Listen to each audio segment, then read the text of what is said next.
He's just a dumb ATM. The fool has no idea where his money goes. See you at the hotel at 8. Those exact words didn't appear on a hidden phone under a pillow. They didn't come from an anonymous letter dropped in my mailbox. They flashed in bold, illuminated, high-definition text across the 15-inch smart home display embedded directly into our kitchen wall, right in the middle of a Friday night dinner. My wife, Vanessa, sat across the mahogany table, sipping a $60 glass of Pinot Noir, complaining that the automated climate control was 2 degrees too cold. She didn't notice the screen behind her. She didn't notice that her phone had automatically mirrored her messaging app onto the central home hub I had custom engineered myself. For 5 full seconds, the room was dead silent. My 18-year-old son, Leo, froze with his fork halfway to his mouth. My daughter, Maya, looked from the wall to her mother, her face turning pale. Vanessa was still talking. "Richard, did you hear me? I said call the technician on Monday. This house is supposed to be state-of-the-art, but you always skimp on the details." I didn't yell. I didn't smash my glass on the tile floor. I didn't scream or curse. When a man has spent 25 years building an empire from a garage, working 80-hour weeks so his family never has to want for a single thing, he learns how to control his pulse when the storm hits. I took a slow sip of my water, looked my wife straight in the eyes, and realized the woman I had built my entire life around viewed me as nothing more than a plastic card with an unlimited credit line. This is that story. To understand how a man gets to the edge of a cliff, you have to look at the road that led him there. My name is Richard Vance. I'm 49 years old. I'm a systems engineer and software developer who spent the first 15 years of his adult life buried under circuits, code, and financial stress. When Vanessa and I married 22 years ago, we had nothing. We lived in a 2-bedroom rented apartment where the radiator clanked all night and the refrigerator buzzed like a chainsaw. I loved her with everything I had. Every late night I spent staring at blue light screens was for her. Every weekend I gave up. Every sacrifice I made. It was all so Vanessa, and later our kids, would have security I never knew as a child. 10 years ago, my automation firm took off. We landed major commercial contracts, patent payouts came through, and suddenly, money wasn't an issue anymore. I bought us a 4-acre estate in the hills. I spared no expense. I built her a custom kitchen, installed a heated saltwater pool, bought her the luxury European SUV she had pinned on her vision board for 5 years, and designed a custom smart home ecosystem that controlled every lock, light, temperature sensor, and security screen in the house. I thought I was being a good husband. I thought providing comfort was the highest expression of love a father could offer. But prosperity has a dark side. It reveals who people truly are when they no longer have to struggle. Over the last 3 years, Vanessa changed. The sweet, grounded woman who used to split a $5 pizza with me on the curb started carrying $3,000 handbags. She began talking down to restaurant waiters. She looked at my simple clothing, my flannel shirts and work boots, with visible disgust. "Richard, do you have to look like a handyman when we go to the country club?" she would sneer in front of her friends. "People are going to think I married the contractor." I brushed it off. I told myself she was just used to a certain lifestyle now. I told myself I was being sensitive. Then came Julian. Julian Mercer was a 32-year-old lifestyle and fitness consultant Vanessa hired 6 months ago. He drove a sports car he clearly couldn't afford, wore unbuttoned silk shirts, and spent 3 afternoons a week at our home, allegedly coaching Vanessa on her wellness routine. Every time I bumped into him in my own hallway, he gave me that smirk. The kind of smirk a fox gives a farmer when he knows the chicken coop door was left unlocked. "Hey, big guy," Julian would say, slapping my shoulder with passive-aggressive condescension. "Thanks for letting us use the home gym, top-of-the-line equipment. You really know how to spend that tech money." Vanessa would chuckle, leaning close to him. "Oh, Richard just writes the checks, Julian. He doesn't know how to use half the gear in there anyway." I swallowed my pride. I kept the peace for the sake of the family. I thought as long as my children were stable and my home was secure, I could tolerate a little disrespect. I was wrong. Disrespect is a weed. If you don't pull it out by the roots the moment it shows its head, it will choke out everything you've built. The night of the dinner party was supposed to be a quiet family celebration. Leo had just been accepted into his dream engineering program, and I had grilled steaks on the patio. Vanessa had spent the entire afternoon on her phone, pacing near the pool, whispering into the receiver. When she came inside, she sat at the head of the dining table, barely touching her food, her eyes glued to her screen beneath the edge of the placemat. What she forgot was the system updates I had pushed to the central house hub 2 days prior. To make life easier, I had integrated local Bluetooth proximity syncing. When an authorized phone entered the kitchen zone while connected to the home network, incoming priority notifications displayed on the central wall screen, a feature meant to alert us to emergency calls or security breaches while cooking. Vanessa had connected her phone to the network 10 minutes earlier. When her phone vibrated on her lap, the central screen came alive with a soft chime. The message header popped up in crisp white text against a black background. Sender: Julian Mercer. Message: did the old man hand over the credit card for the Miami trip yet? Before anyone could speak, another notification flashed right beneath it. Sender: Vanessa. Message: working on it now. He's just a dumb ATM. The fool has no idea where his money goes. See you at the hotel at 8. Leo stopped eating. Maya looked like she had been hit in the chest with a sledgehammer. I sat at the end of that table, looking at the screen, then at my daughter, then at my son. Vanessa was still rambling on about how we needed to upgrade the landscaping on the north lawn. She had no idea the entire truth of her character was illuminated in 3-inch lettering right over her left shoulder. Vanessa, I said quietly. My voice was completely flat, devoid of emotion. What, Richard? She sighed, rolling her eyes. Don't tell me you're going to complain about the budget again. Look at the wall behind you. She turned around casually, a dismissive smile on her face, and then her entire body went rigid. The blood drained from her cheeks so fast, she looked like a corpse. Her lips parted, but no sound came out. Her hands began to shake as she scrambled under the table for her phone, frantically pressing buttons to disconnect the display. The room felt ice cold. "Dad," Leo whispered, his hands trembling. "What is that?" Vanessa snapped her head around, her eyes wide with panic. It's a joke. It's an inside joke between Julian and me. He was helping me organize a surprise birthday trip for your father. It doesn't mean what it looks like." She looked at me, expecting me to shout, expecting me to lose my temper so she could play the victim, flip the narrative, and blame my uncontrollable anger. I didn't give her that satisfaction. I laid my napkin down neatly beside my plate. I stood up, smoothed down my shirt, and looked at my children. "Leo, Maya, please go upstairs to your rooms," I said softly. "Richard, please," Vanessa stammered, standing up, her voice rising in pitch. "Let me explain. You're misunderstanding everything." "I asked you to go upstairs, kids," I repeated, keeping my eyes locked on Vanessa. When the door at the top of the stairs clicked shut, I looked at the woman I had spent more than 2 decades loving. "A dumb ATM," I said gently, almost thoughtfully. "Is that what I am to you?" "Richard, I was mad at you earlier. I said something stupid to vent.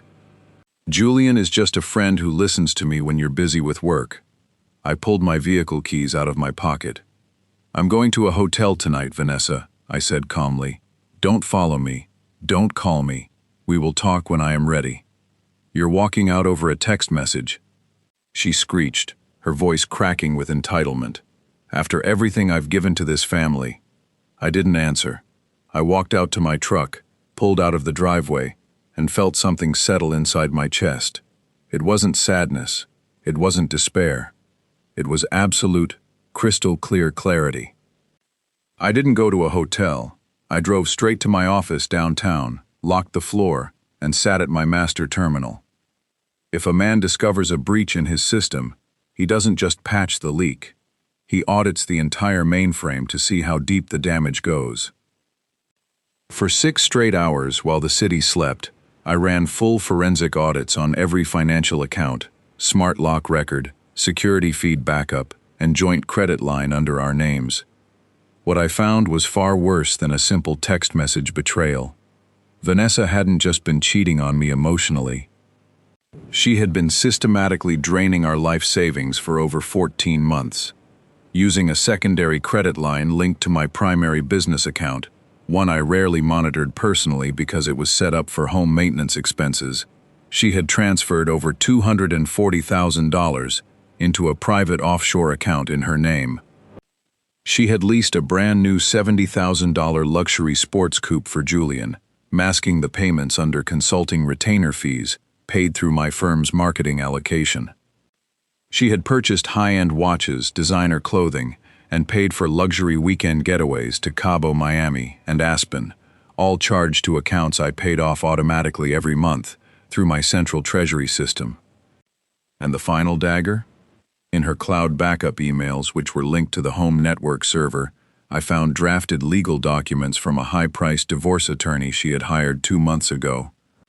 The strategy was simple. She was going to wait until our son turned 18, which had happened 3 weeks ago, and then file for divorce, claiming emotional neglect, while pushing for 60% of my business assets, full ownership of the estate, and lifetime alimony. In her notes to her attorney, she wrote, "Richard is soft. He avoids conflict at all costs. Once I push him, he'll sign whatever we put in front of him just to keep the peace." I sat back in my leather chair as the sun began to rise over the skyline. They thought I was soft because I was quiet. They mistook my kindness for weakness, my patience for ignorance, and my silence for stupidity. They forgot who built the machine they were feeding off of. On Saturday morning, I called Arthur Pendleton. Arthur wasn't just my corporate legal counsel. He was a ruthless forensic attorney who had been my friend since our university days. When I walked into his office at 7 in the morning and laid the bank statements, server logs, and message records on his desk, Arthur leaned back in his chair and blew out a long breath. "Richard," Arthur said, his voice grave, "she didn't just step out on your marriage. This is grand larceny, corporate fraud, and embezzlement. Because she used business accounts linked to your patents, she breached federal tax regulations." "I don't want her in prison, Arthur," I said quietly. "I want her to face the exact reality she created. I want her to realize what life looks like without the dumb ATM." Arthur smiled, a cold, razor-sharp smile. "Tell me what you need." Over the next 72 hours, while Vanessa was sending me frantic text messages alternating between fake apologies and aggressive demands for me to come home and stop acting childlike, Arthur and I executed a flawless, airtight legal strategy. Step 1. Financial isolation. Since all the primary accounts, credit cards, and lines of credit were legally held in my name or under my primary holding firm, I severed Vanessa's access. I revoked her authorized user status on every card. I froze the secondary home maintenance account, pending an internal corporate embezzlement investigation. I transferred all liquidity into an encrypted trust where she had zero legal sign-off authority. Step 2. The property audit. The estate was held under a revocable family trust where I was the sole trustee. Vanessa had never bothered to read the trust documents when we moved in. Under the provisions, any spouse engaging in documented fraudulent activity against the grantor forfeited occupancy rights immediately upon notice. Step 3. The vehicle revocation. The sports coupe Julian was driving around town? It wasn't leased under Vanessa's name. It was leased directly under my company's fleet account. I called the dealership, reported the vehicle as unauthorized user possession, and scheduled a quiet repossession. Step 4. The smart home control. I spent Monday evening updating the master security encryption of our entire house. Every smart lock, security camera, gate code, and wall panel was rerouted to my private hardware key. Vanessa was completely locked out of the system administration. Now, all that was left was the stage for the final reveal. Vanessa had spent the last 3 months organizing the annual Autumn Charity Gala, at our country club, an event where she loved to play the generous, wealthy socialite in front of all her high society friends and their husbands. She had booked the main ballroom under my business account, pledging a $50,000 personal donation at the climax of the night. She thought I was still at a hotel, sulking. She thought I would show up at the gala, play the quiet husband, pay the bill, and let her sweep the text incident under the rug. She had no idea that the gala was going to be the final night of her lavish life. Friday night arrived. The ballroom at the Oak Ridge Country Club was filled with over 200 people, local business owners, attorneys, community leaders, and Vanessa's elite social circle. Vanessa looked radiant in a $5,000 silk gown she had bought on my corporate card 3 weeks earlier. Julian was there, standing near the bar in a tailored tuxedo, sipping champagne, acting like he owned the venue. I walked into the ballroom at 8 o'clock, dressed in a sharp, tailored black suit. I didn't look broken. I didn't look defeated. I walked with the quiet composure of a man who owned every brick in the building. When Vanessa saw me, a look of relief washed over her face, followed immediately by that familiar, smug satisfaction. She thought I had broken. She thought I had come back to apologize. She glided over to me, grabbing my arm with a tight, performative grip for the crowd. "I knew you'd come to your senses, Richard," she whispered under her breath, smiling for the photographers. "You made a scene over nothing on Friday, but we can move past it. Just make sure the pledge check goes through when they call our names." "Of course, Vanessa," I said gently. "Everything is taken care of." At 8:30, the club president took the stage. "And now, ladies and gentlemen, we come to our primary patrons of the evening, Richard and Vanessa Vance. Vanessa has led our committee with incredible vision, and tonight, the Vance family is making a magnificent $50,000 contribution to our foundation." The crowd applauded. Vanessa beamed, stepping toward the stage, gesturing for me to follow her. Before Mr. Vance hands over the check, the president continued, looking at the main AV screen behind the podium. "We have a short sponsor presentation provided by Vance Automated Systems." Vanessa paused, frowning. "Richard, what presentation? We didn't prepare a video." The room dimmed. The 3 massive projector screens hanging over the ballroom lit up. It wasn't a corporate video. It was a high-resolution timeline presentation, prepared directly by Arthur and my forensic IT team. The first slide showed a crystal-clear screenshot of the home hub display from Friday night. "He's just a dumb ATM. The fool has no idea where his money goes." Gasps echoed across the ballroom. Heads turned instantly toward Vanessa. Before she could scream, the next slide appeared. Detailed bank transaction logs highlighting $240,000 funneling into offshore accounts, accompanied by photos of Julian Mercer picking up his luxury sports car at the dealership, paid for by my firm's marketing fund. The third slide was the coup de grace, the drafted divorce papers, complete with Vanessa's notes, describing how she planned to bleed the dumb ATM dry. The entire ballroom went dead quiet. You could have heard a pin drop on the carpet. Julian froze at the bar, his champagne glass halfway to his mouth. Vanessa's face turned from pale white to bright crimson. She stood frozen in the middle of the floor, 200 pairs of eyes locked onto her with total, undisputed disgust. "Richard!" she shrieked, her voice shaking violently. "Turn it off. Turn it off right now. What is wrong with you?"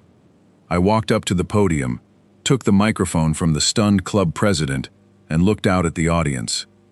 "Good evening, everyone," I said, my voice calm and steady through the speakers. "I apologize for the departure from the scheduled programming. I wanted to clarify that while Vance Automated Systems is still making a $50,000 donation to the charity tonight, my personal association with Vanessa Vance has officially come to an end." I looked straight at Julian. "And Julian, if you're wondering where your luxury car is right now, the tow truck pulled it out of the country club parking lot 10 minutes ago. The lease was terminated for fraudulent use." Julian dropped his glass. It shattered on the marble tile.